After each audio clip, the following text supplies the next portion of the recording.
والحمد لله رب العالمين لا إله إلا الله محمد رسول الله আমাদের ভারপ্রাপ্ত চেয়ারম্যান আপনাদের খোঁজ খবর নিচ্ছে এই যে নাজিম যে মিথ্যা মামলায় গ্রেপ্তার হয়েছে, আবার এই সংবাদ শুনে যে ওর মা হচ্ছে হার্ট অ্যাটাক করেছে, এটা উনি অবগত হয়েছেন।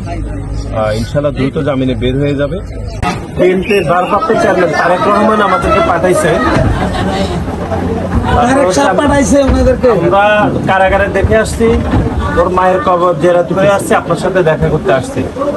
আর হচ্ছে আমাদের তারেক রহমান বিএনপির ভারপ্রাপ্ত চেয়ারম্যান, উনি আমাদেরকে পাঠাইছে আপনাদেরকে দেখতে যে এই যে নাজিমের প্রতি যে অন্যায় হয়েছে, এটা জুলুম করছে যে উপদেষ্টা আসিফ মাহমুদ, এটার ইনশাল্লাহ বিচার হবে একদিন।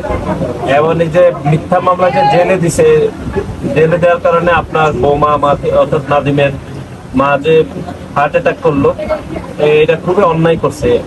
আজকেও আমরা দেখলাম যে ওই এক পরিবারের 3 জন যে হচ্ছে তাদেরকে খুন করা হয়েছে, সেটা তারও আসলে আজকে বিচার চাইছে।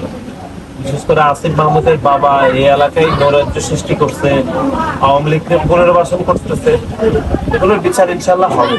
আচ্ছা, যা হোক আল্লাহ এখনো যে আমাদের দলের ভারপ্রাপ্ত চেয়ারম্যান তারেক রহমান পাঠিয়েছে আপনাদের কাছে, আমরা তো নাজিমকে দেখে আসছি কারাগারে, তারপর কবর জিয়ারত করতে আপনার আম্মা, আর হচ্ছে এখন আপনাদের এখানে আসছি। চেয়ারম্যান সাহেব সব বিষয়ে অবগত। আগামী বুধবার জামিন শুনানি আছে, বুঝছেন। আবার যে লয়ারের সাথেও আমাদের পার্টির সর্বোচ্চ জায়গা থেকে কথা বলছি যেন জামিনটা তাড়াতাড়ি হয়ে যায়। ইনশাল্লাহ জামিন হবে আইনি প্রক্রিয়ার মাধ্যমে। আশা করতেছি বুধবার বের হয়ে যাবে। আরো 13 জন এখানে আছে ইনশাল্লাহ। এটা জানেন, একটা মিথ্যা মামলা, আগেও যারা জেল খাচ্ছে এখনো তারা জেল খাচ্ছে। আওয়ামী লীগের লোকজন সব বাইরে, তারপরেও এখন যেটা একটা পরিস্থিতি বুঝছে, বিশেষ করে খালাম্মার মৃত্যুটা খুবই দুঃখজনক। আমার হচ্ছে আগে তো বাবাও মারা গেছে। তো ঠিক আছে, আপনি খোঁজখবর রাখছেনই। তারেক রহমানও আমাদের দলের ভারপ্রাপ্ত চেয়ারম্যান, উনিও খোঁজখবর রাখছেন। আশা করতেছি ইনশাল্লাহ বুধবারে জামিন হয়ে গেলে আমরা ধরনের নাজিম বের হইলে ওকে কথা বলার ব্যবস্থা করে দিব চেয়ারম্যান সাহেবের সাথে।